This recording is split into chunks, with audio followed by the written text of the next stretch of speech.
Good morning, students. Welcome to my lecture. Today we are going to discuss about object model, evolution of object model. The half of your first unit is completed. This is the second part, object model. Before discussing about the object model, let me recap the previous session topics for 10 minutes. Let me recap the previous session topics. We have discussed about in previous session, we have discussed about the importance of model. Let us see what is model. Model is a structure which is used to describe or which is used to express the complex system. Let us see that. What are the advantages of modeling? Why you need to model? Why you need to draw the diagrams rather than explaining the concept theoretically? If you draw the diagrams, the concept will be understood better. So if you are drawing diagrammatic, that means if you are showing in some diagrammatic format, the problem will be understood in better way. So one of the advantage of modeling is nothing but it is a structure which is used to express the complex system. If you want to express the complex system, if you draw some models, it will be understood better way. And the first advantage is you can understand better. You can understand in a better way. And second advantage of modeling is simplifies the reality. So that it simplifies the problem. You can analyze the problem domain. Third advantage of modeling is that you can you can visualize the system before implementing the system. If you shown in some diagrammatic format or if you design a model, then you can visualize the system. You can visualize what are the components of the system, how those components will behave. You can analyze the behavior of the behavior is nothing but functionality. Behavior of the components. These are the advantages of modeling. Modeling is nothing but some diagrammatic format. You are showing in some diagrammatic format a structure which is used to express the complex system.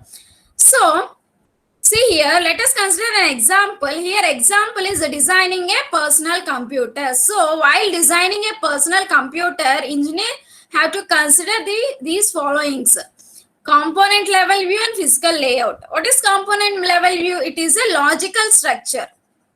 It is a logical structure of the components, which helps you to analyze or which helps you to know what are the components of the system and what is the connection between these components. What does it do?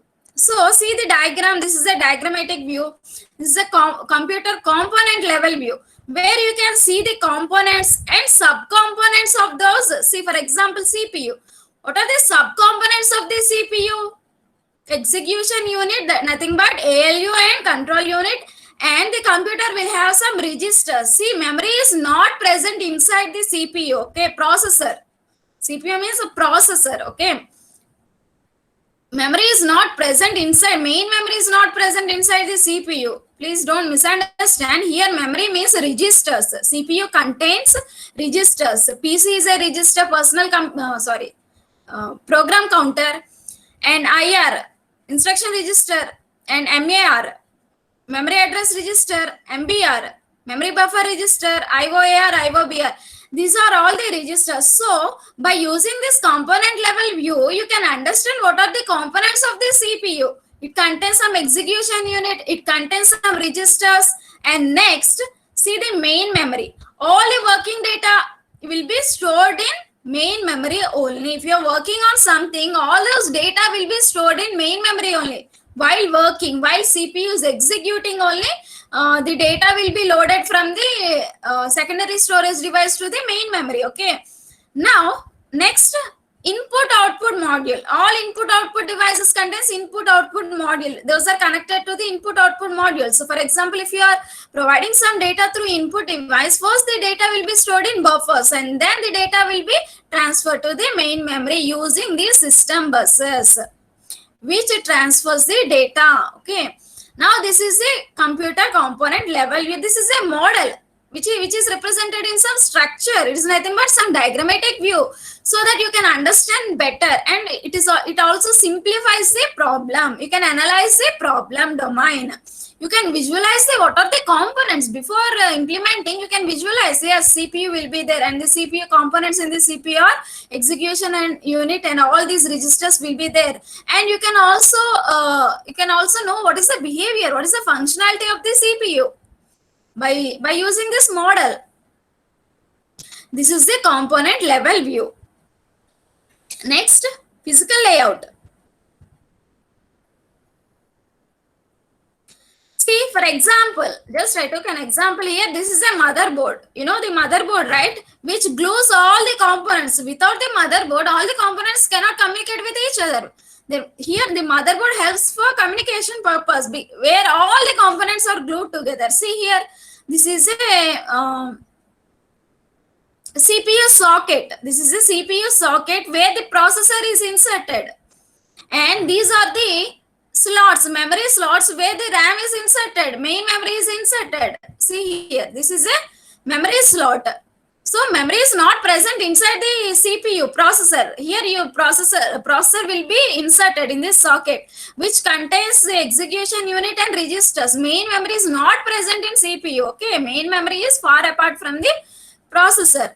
Here, this is a north bridge, which is responsible for the communication between the CPU and main memory, where here memory slots will be inserted. Okay, this is a north bridge, and these are the PCI slots where the network card and graphics, here AGP slot where graphics card, all these cards will be inserted. Okay, this is a motherboard. Now you need to represent this in the form of diagrammatic format, some model. See here, physical layout, which shows all the components of the motherboard.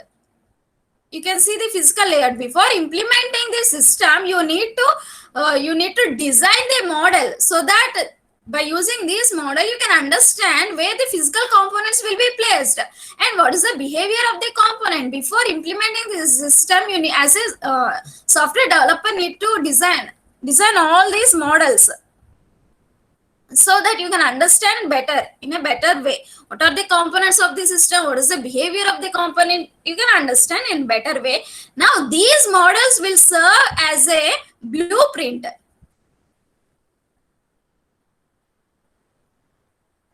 These models will serve as a blueprint for implementation, where you will implement the system. Okay, these models serve as a blueprint in the next phase. What is the next phase after designing, implementing? Right. First one is you need to gather the requirements. Next, you need to analyze the system. Next, you need to design the system. Next, you need to implement the system. Okay, these models will serve as a blueprint in next phase, designing phase. This is the importance of model. I hope you understood. Next, elements of software design methodologies. Before discussing about elements of software design methodologies, first you need to know what is method. Method is a procedure used to generate the model. Procedure. Method is a procedure which is used to generate a model. And methodology is a collection of methods. Methodology is a collection of methods which can be applied across the software development process. Now let us see different kinds of methods used to address the complexity. First one is top-down structure design. Second one is data-driven design. Third one is object-oriented design. In top-down structure design, algorithmic decomposition is used. Algorithmic decomposition, where the problem is decomposed into small processes. Each process will follow some certain steps. Next, the programming languages that follow top-down structure design are COBOL, Fortran, and C. If the lines of codes are exceeding more than 1 lakh, just like that, if more lines of code exceeding, then code will fall apart. Okay. Next, it follows algorithmic approach, and the languages that follow are COBOL, Fortran, and C. If the lines of code is exceeding, then the code will fall apart. It won't work. Next, it can't address all the issues of complex problem. All the issues of complex problem. It can't express the all the sorry. It can't address all issues of complex problem. Now let us see data-driven design. Data-driven design maps input to the output. It maps input to the output. The programming languages that follow this design are text processing languages. Text processing languages like SED. It is a Unix utility. SED. Unix utility. Okay, SED. SED. SED means stream editor. Next is AWK. It is a scripting language which is used to generate generate the reports and manipulate the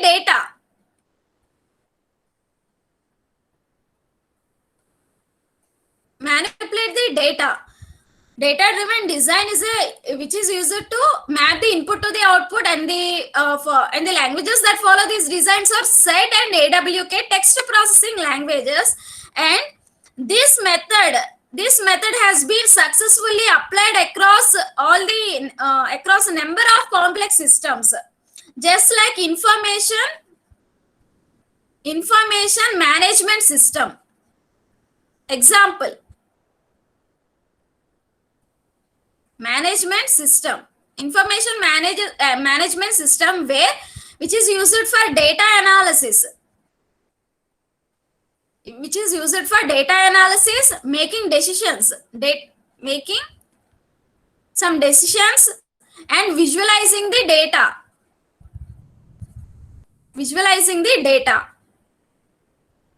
I hope you understood this. Next, object-oriented design.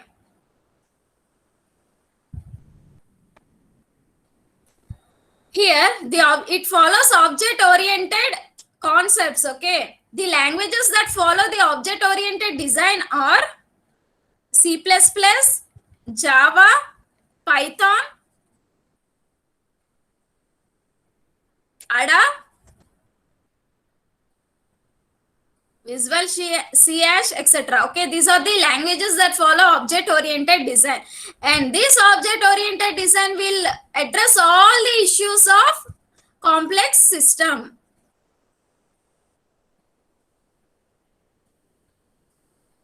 These are the methods. And next, coming to the elements of software design methodologies. So all these three methods will have common elements. They are notation, process, and tools. These are the common elements present in these methods. First, notation means it is a programming. It represents a programming language.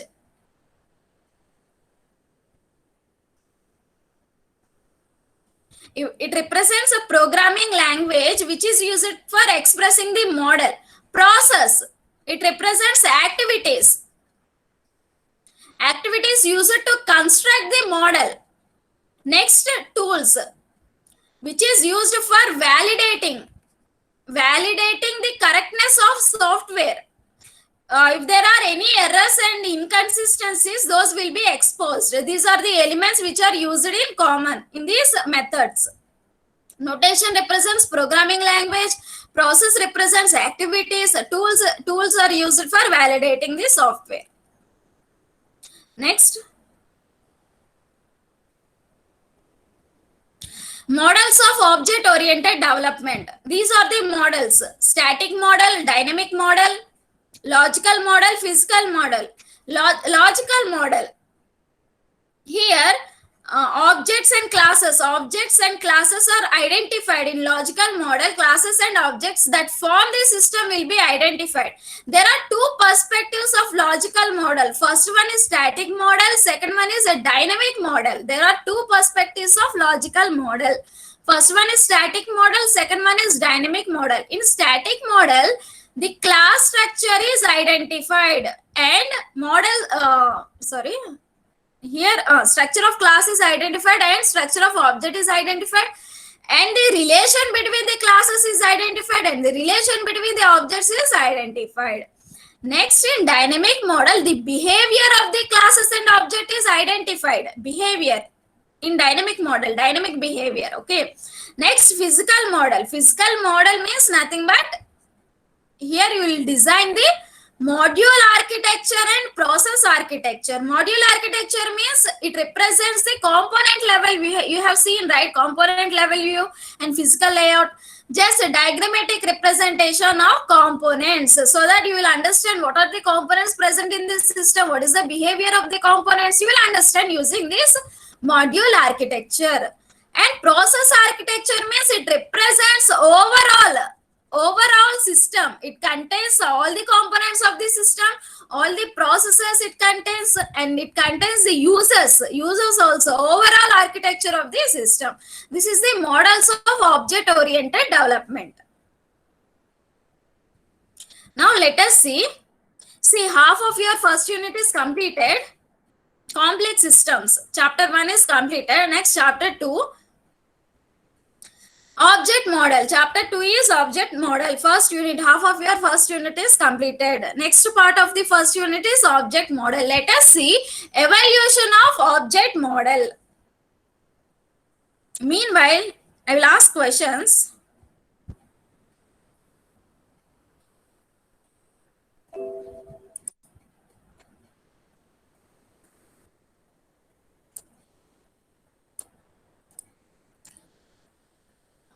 Roll number 16. Roll number 16.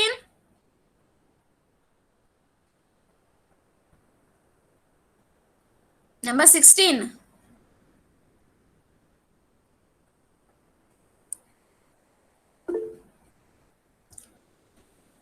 What is analysis phase? What you are going to do in analysis phase?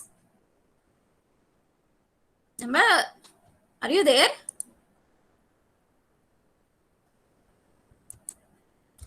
Please respond. Number 16.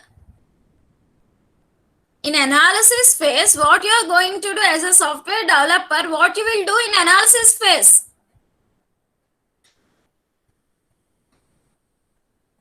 Please respond. Number 16. See, without knowing this, I won't start the object model. Up to now, we have discussed the complex system, how to analyze a complex system, how to design the complex system. Next, we are going to start object model. If you are not able to understand what you are going to do as a software developer, what you are going to do in analysis phase, what you are going to do in design phase, I want to start next unit. Sorry, next part.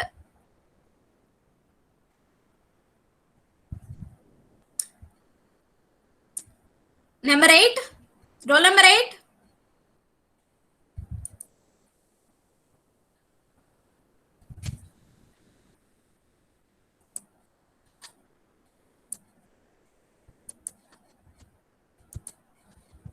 Who is that not responding? Roll number 8. There is no 8, huh?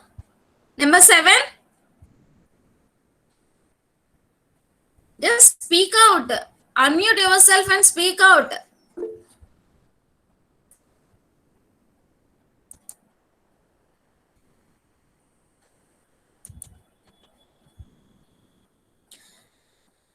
You're not at all responding. Number 20. Roll number 20. Yes, ma'am. Yes, in analysis phase, as a software designer, what you are going to do? We'll analyze the problem domain. Yes. What is analyzing? What you are going to do? I am asking. Yes, you will analyze the problem domain. Analyzing means what you are going to do in that phase. First, gather the requirements and analyze those. Okay. And then we'll design a solution for that problem. I'm asking what you're going to do in analyze phase. Analyzing means what you're going to do.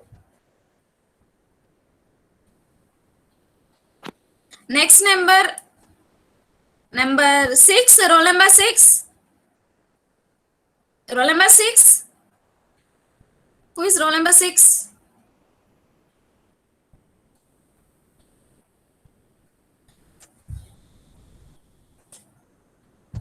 Roll number 8.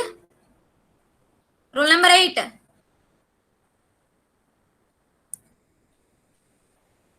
Roll number 6, Navya. Please answer. In analysis phase, what you are going to do?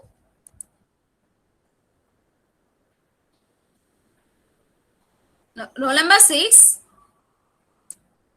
See, no one is responding. Number 17. Ma'am. Number 17. Yes, ma'am. In analysis phase, what you are going to do? We will try to gather the requirements and we would try to draw a diagram like a flowchart and design a solution for it. Okay, again I will explain. See here, in analysis phase, you are going to analyze the problem. That means you are going to identify the classes. What are the classes? What are the objects that form the system? You are going to identify those things. And you are going to identify the relation between the classes, the relation between the objects. And what are the methods use it to solve? Again, you need to identify, there will be different methods, right? What is the method? Best method? You need to identify all those things. That is called analysis. Again, I am repeating, analysis means in analysis phase, you are going to analyze the problem. That means you are going to identify what are the classes, what are the objects, what is the relation between the classes, what is the relation between the objects. You are going to identify it in analysis phase. Coming to design phase, you are going to design the model. That means some diagrammatic format, just like component view, just like a physical layout. That means module architecture you are going to do. Module architecture is nothing but diagrammatic representation of the components and how it will behave. You can see how it will behave. Okay, components. Next, process architecture, overall view of the system. After modeling only you are you will go to the next phase, implementation phase. Okay, I hope you understood.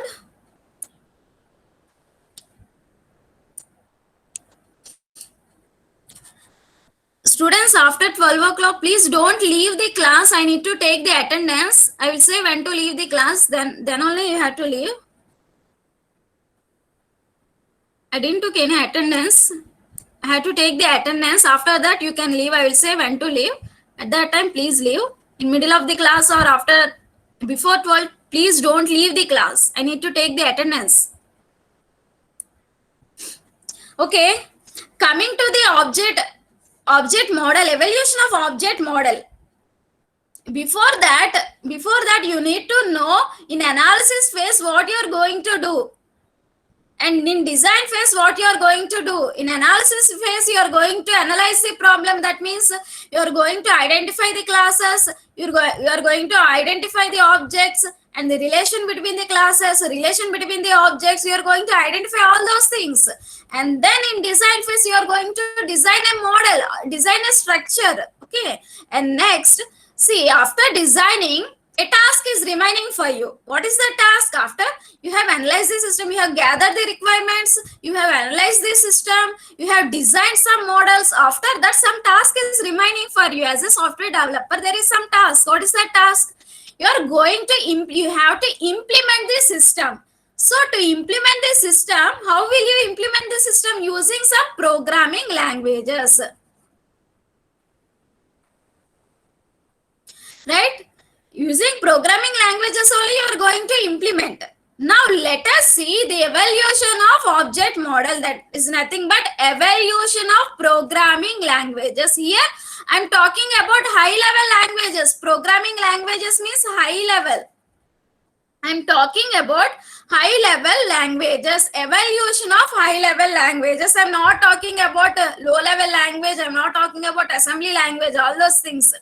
I am talking about high level languages, evaluation of high level languages. Let us see that. Before that, you need to know what is meant by programming. What is meant by programming? You need to know programming. Programming is nothing but the way of instructing the computer. See, without instructing the computer cannot perform anything. Someone have to instruct the computer. Someone has to instruct the computer. So you need to give some instructions to the computer. How will you provide instructions to the computer? By writing some set of instructions. What are the some set of instructions? It is nothing but program.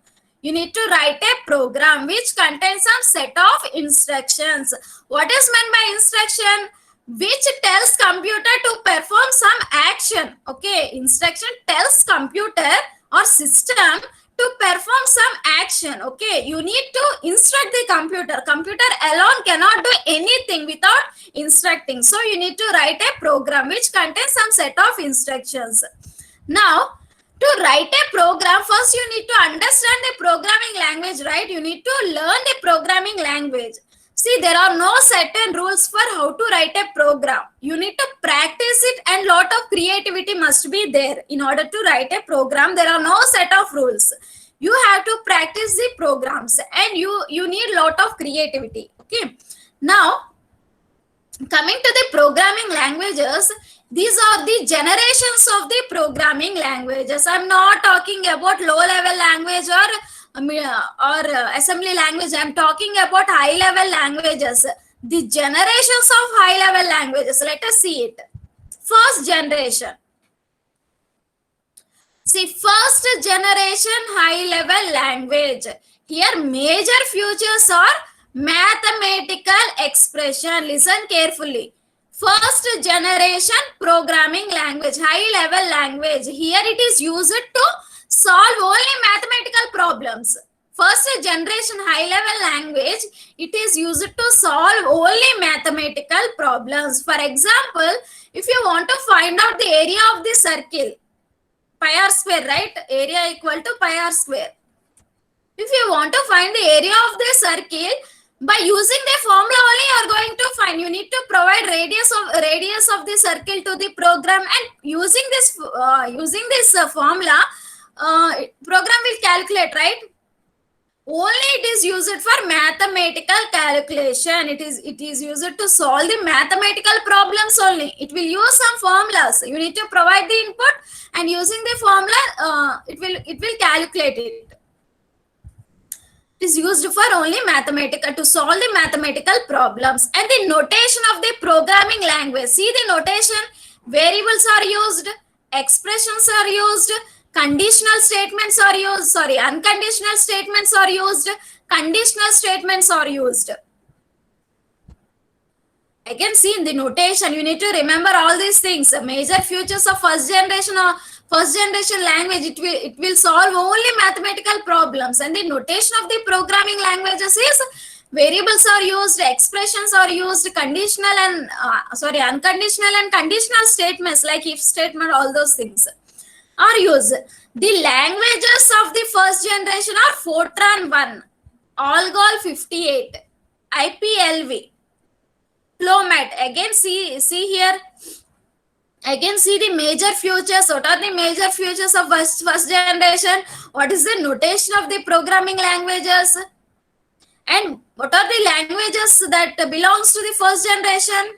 Once again, see the PPT.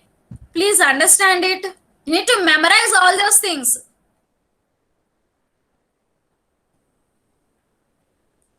Next, topology. You know that every programming languages have some building blocks, right? Basic building blocks. Every programming language will have basic building blocks. The physical connection of those building blocks is called topology. Physical connection. Physical connection of building blocks. Basic. Every programming language will have building blocks, right? Basic building blocks. The connectivity of those building blocks is called topology. Let us see the topology of first generation language.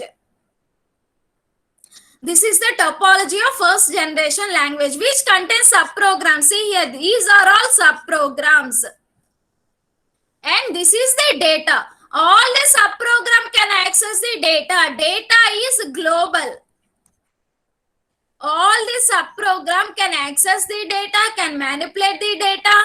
This is the topology. There will be subprograms, and all the subprograms can access the data, can manipulate the data. Here the data is global. See here, if there is error in one subprogram, if there is error in one subprogram, it will affect a whole system. It will affect a whole system.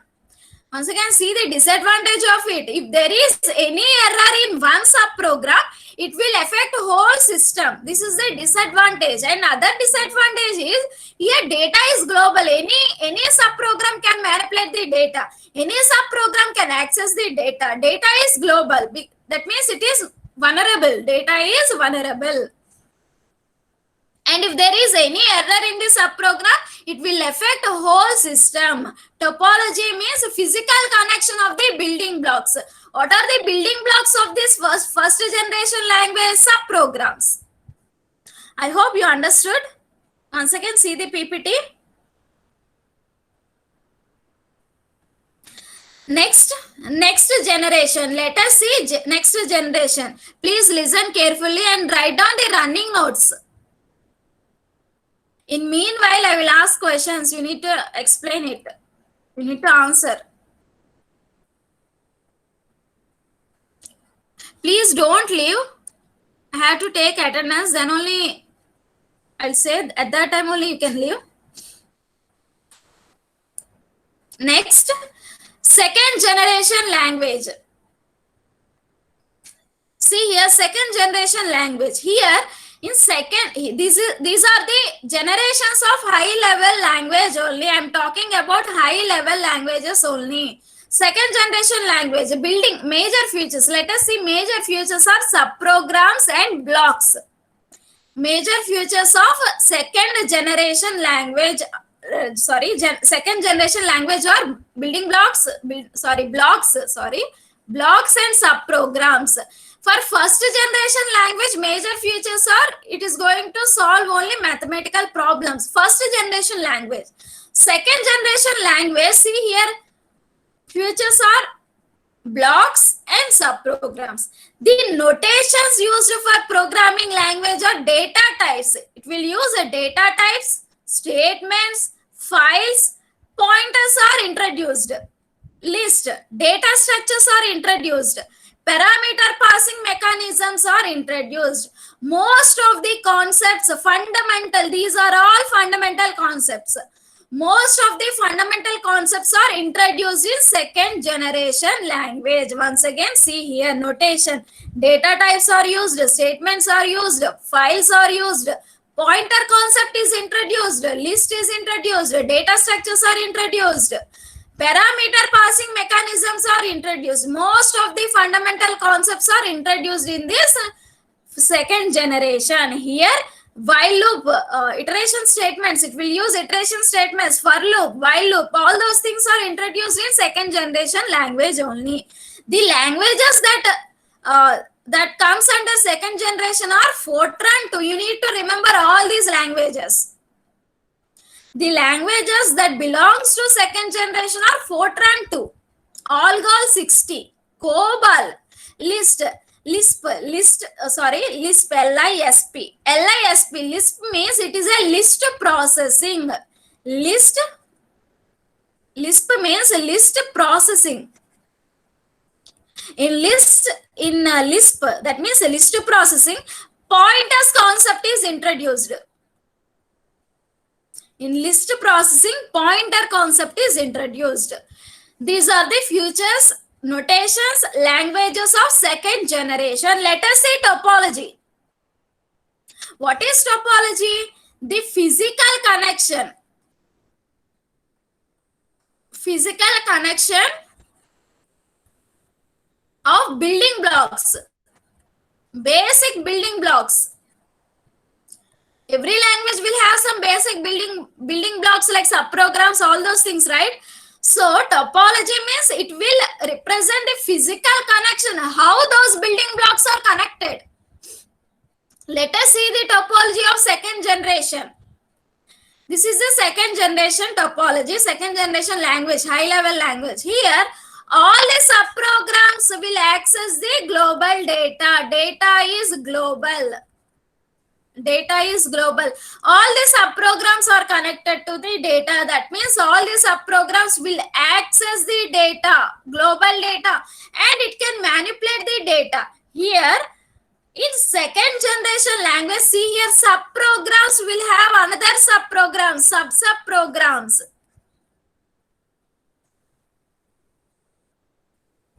In second generation language, inside subprograms, again another subprograms are allowed. Okay, this is the topology of second generation language. And see, this generation languages will not work for large data. If data is large, then these languages are not suitable for large data. And subprograms, inside subprograms, subprograms are allowed in second generation language. Data is global and it won't work for large data. If data is large, these languages will not support. Next, let us see third generation language. Meanwhile, I will ask questions. After third generation language, I will ask questions. Third generation language. See, third generation language, high level languages. I'm talking about high level languages. Third generation high level languages. Major features of third generation high level languages are modularity concept is introduced and structured programming and modularity was introduced. And notations, let us see the notations of programming language of this generation. Control structures like if statement, selection statement, next loop statements like for loop, while loop, and unconditional statements. All those statements were introduced and the concept class was introduced. Okay, once again, see, major features are modularity. Remember, in third generation only modularity concept is introduced in third generation language, and it follows some structured programming, algorithmic approach.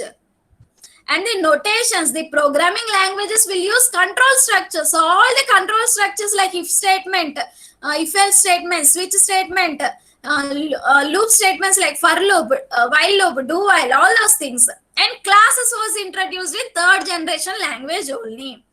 And the languages that belongs to this generation are PL1, Algol 68, Pascal, Simula.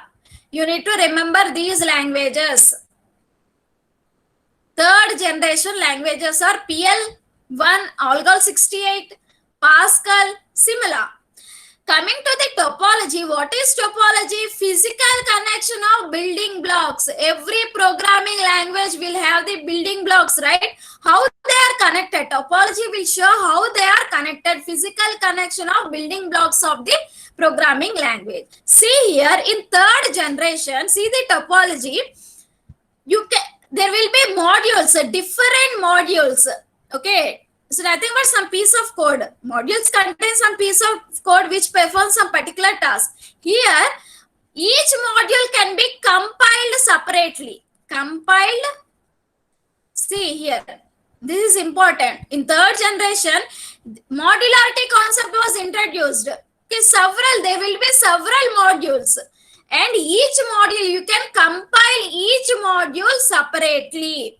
That means thus you can implement the system, different parts of the system independently. Okay, different parts of the system you can implement independently. That means at the same time you can develop the different parts using this modularity concept. How you can develop by modules, by using these modules. That means you can separately compile these modules. Later you can integrate them. This is a topology. There will be modules. See here, this is a module which is separated. This is a module. See, module is nothing but collection of subprograms, and this is another module. Module is nothing but separate, which contains subprograms, group of subprograms. This is module 1, module 2, module 3. You can compile each module separately. That means this is module 1, this is module 2, this is module 3. You can compile module 1 separately, you can compile module 2 separately, you can compile module 3 separately. Thus, you can develop each part of these systems independently. Okay, that means at the same time you can develop all the parts of the system independently. Modules means nothing but it is a collection of subprograms, a group of subprograms. Here, the disadvantage of this one is the errors. The errors are displayed. The errors are displayed only during execution. While execution of the program, only errors are shown or errors are known. Okay, you can know what are the errors during execution phase only, not during compiling. During execution phase only, you can know what are the errors for these languages, third generation languages. I hope you understood. Once again, see, I will ask questions. Please go through this PPT. First generation languages. Major features are mathematical problems only. It can solve mathematical problems only. Notations are variables, expressions, conditional and unconditional statements. Okay. If you want to use if you want to solve mathematical problems, you need to use expressions like this, right? A equal to pi r square, pi into r. You need to do like this only. So expressions, this is an expression, right? You need to use expressions, and there must be variable. See, r is a variable, and there must be condition and if conditional statements. Sorry, unconditional and conditional statements. And see the topology. Subprograms. It will use subprograms, and these subprograms are connected to the data. All subprograms can access the data. If there is any error in one subprogram, it will affect the whole system. Once again, see the PPT. Next, second generation language. Major features are building blocks and subprograms. And most of the fundamental concepts were introduced in second generation only. Data types, statements, files, pointers, list, data structures, parameter passing mechanisms. All these are fundamental concepts, right? Those fundamental concepts were introduced in second generation language only. See the topology. Again, data is a global data. Subprograms will contain sub-subprograms.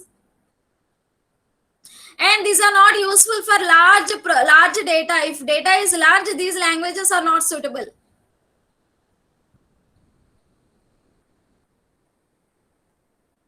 Next, see the third generation language. Modularity concept was introduced in only third generation language. From third generation language, structured programming means it will follow some algorithmic approach.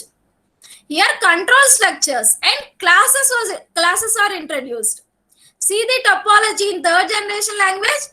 Modules, there will be separate modules. That means you can compile the modules separately. Modules are nothing but, here in third generation language, modules means group of subprograms. In third generation language, modules means group of subprograms where you can independently execute it.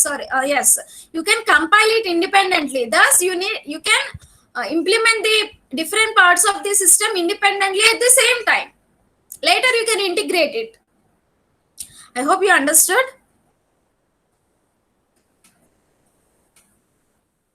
Please respond to me so that I can know whether you are listening to me or not.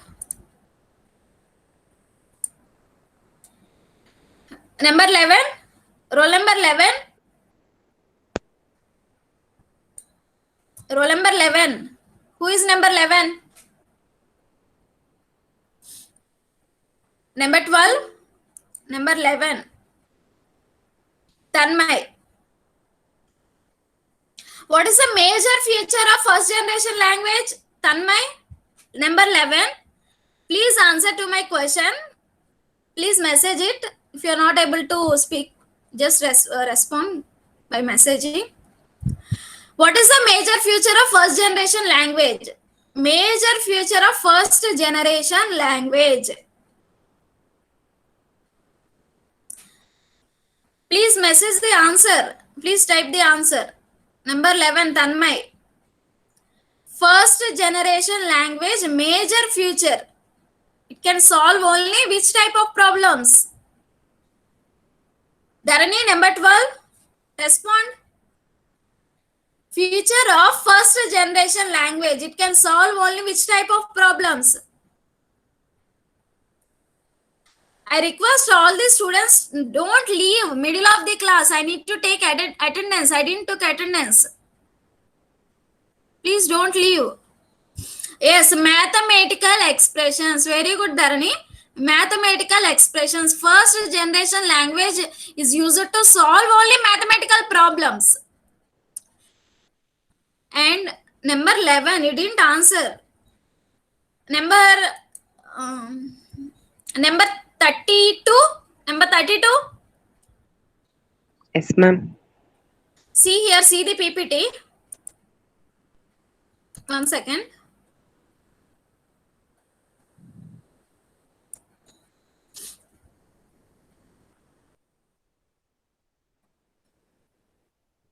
Second generation language. See the second generation language topology. See in subprograms, what is this? 1 second.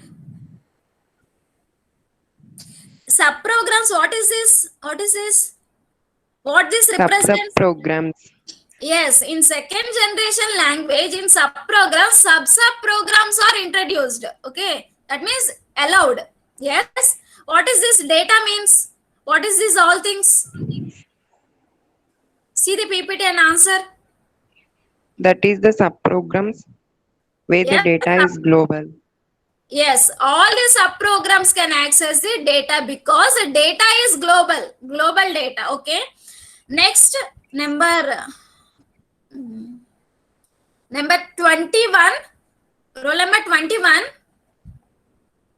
Yes, ma'am. See the PPT. What is this? What is this modules? Explain the concept. What is this? Explain me. In third generation, each subprograms are divided into modules and they are compiled separately. Yes, you can compile each module separately. Here in this third generation, module is nothing but group of programs. Okay, thank you. Okay, let us see next generation language. Fourth generation language. Here major features are modularity. Remember, from third generation language, modularity concept is introduced from third generation language. Now, this fourth generation language, it can handle large data, but not complex data. But not complex data. You remember this point. Complex data. It can handle large data, but it cannot handle complex data. Notation is low level access. Sorry, low level access. The languages that the languages that belongs to this generation are C language, Fortran 77 SQL, structured query language. Once again, see the languages. You need to remember all these languages. Fourth generation language, it can deal large data, but it cannot deal complex data. Languages of fourth generation language are C language, Fortran 77 and SQL. Let us see fifth generation language. Fifth generation language. Objects, here see, this is an object oriented boom. Okay, object, here objects concept is introduced. Objects, modularity, abstraction, decomposition. Here slowly the object oriented concepts were introduced. Object in fifth generation, you need to remember in which generation the object oriented languages were introduced. Fifth generation. Object oriented. In this generation, object-oriented concepts were slowly introduced. See, abstraction, decomposition, modularity, objects. Notation is strong typing. See, about in-depth. See, you can learn in depth what is strong typing, what is weak typing, what is dynamic typing. You can learn later in minor elements. There are minor elements. These are minor elements. You can learn later. I will explain later in the topic of minor elements about what is meant by strong typing, what is meant by dynamic typing, what is meant by weak typing. I will explain later in depth. Meanwhile, see here, strong typing means it will not allow to change one, it will not allow to convert one data type into another data type. Data type. It will not allow to convert one data type into another data type. It will follow some strict rules. Strict rules. Okay. Strong typing means it will not allow to change or to convert one data type into another data type. It will follow some strict rules. If a language is called a strong typing means that language will not allow one data type to be converted into another data type. That programming language which is strong typing will follow some strict rules. Okay. In fifth generation language, programming languages are strong typing and data security is introduced because here the concepts like abstractions were introduced where all the implementation details were hidden and exception handling was introduced. In fifth generation language, most of the object-oriented concepts slowly introduced. Here languages are Smalltalk. See here, this Smalltalk is a purely object-oriented language.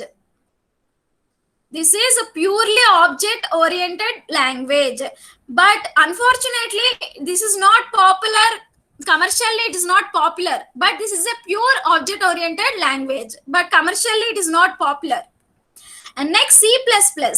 See here, this C++ is derived from C and Simula language. C and Simula. Okay, this C++ is derived from C language and Simula. And this is not strong typing language. This is a weak typing language. About what is weak typing, what is dynamic typing, what is strong typing, we will learn, I will discuss later. Next, ADA. ADA is a strong typing language which does not allow to convert one data type to another data type. It will follow some strict rules. ADA. ADA is a strong typing language. Next one, Eiffel. These are the languages. See here, Smalltalk is a purely object-oriented language, but it is not commercially popular. Okay.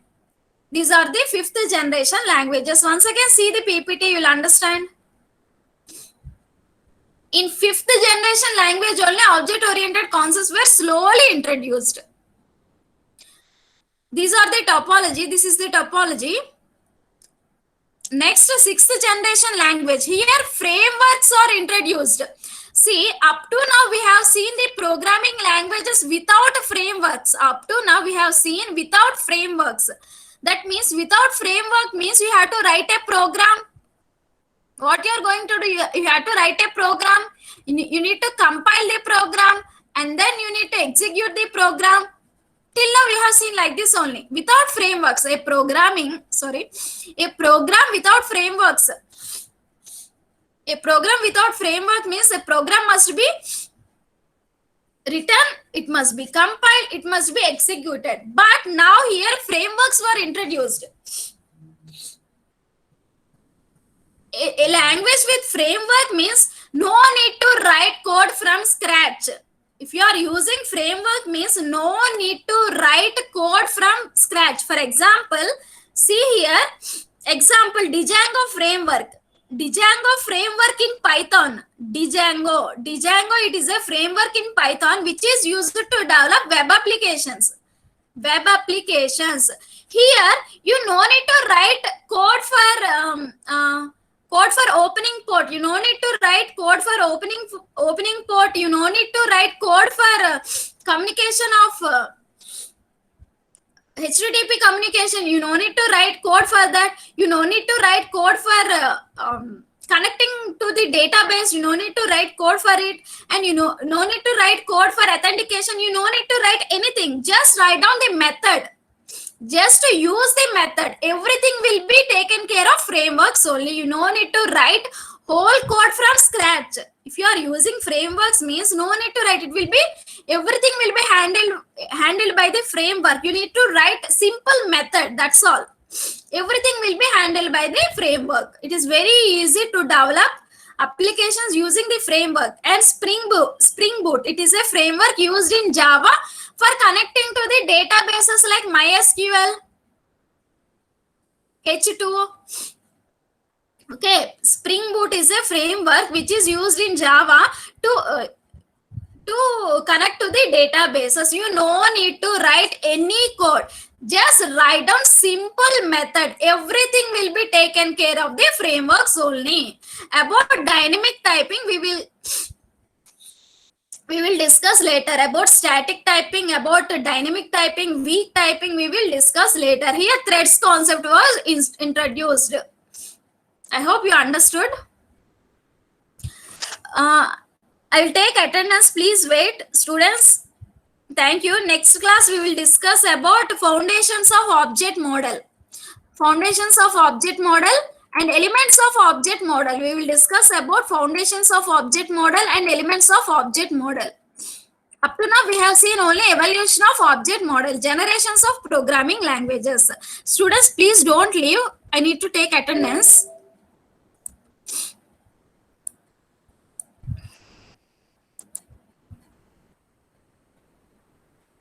Okay, thank you. Don't leave.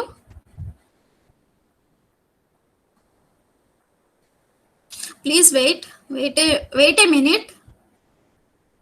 I need to take attendance.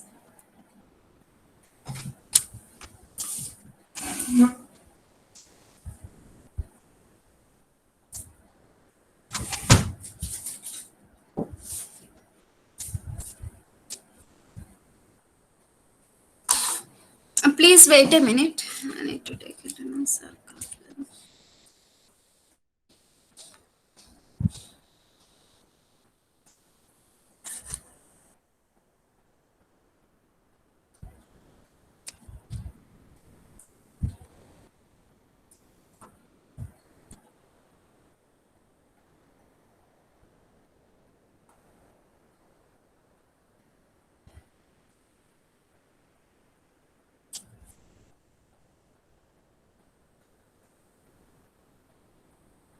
Please wait.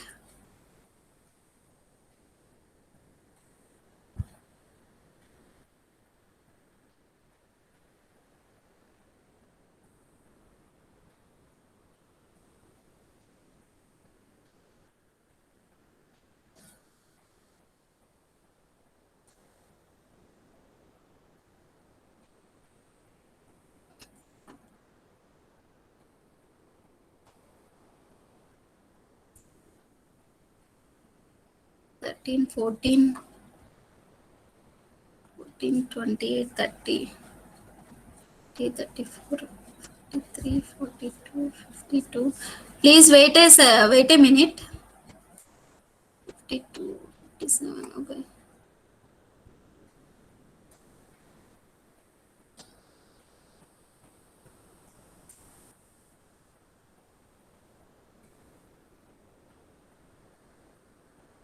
Please wait a second. There is a problem. What is this?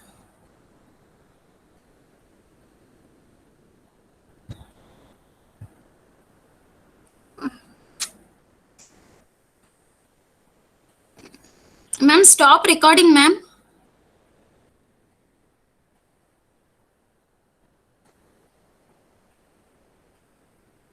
Please wait a minute. It's not responding.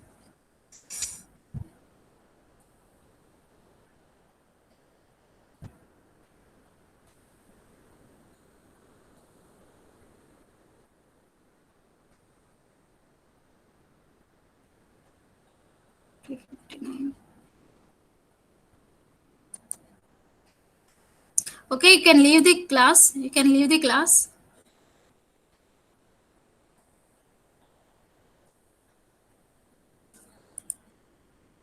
Okay, students, you can leave the class.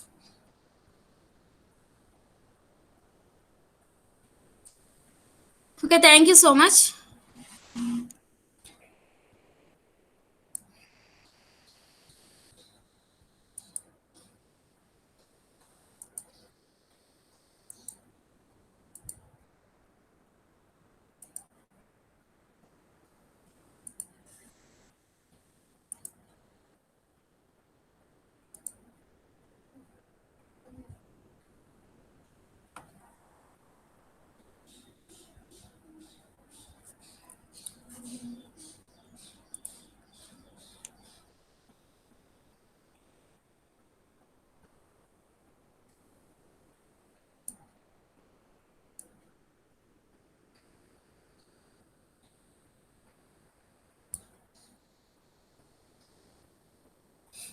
Ma'am, stop recording, ma'am.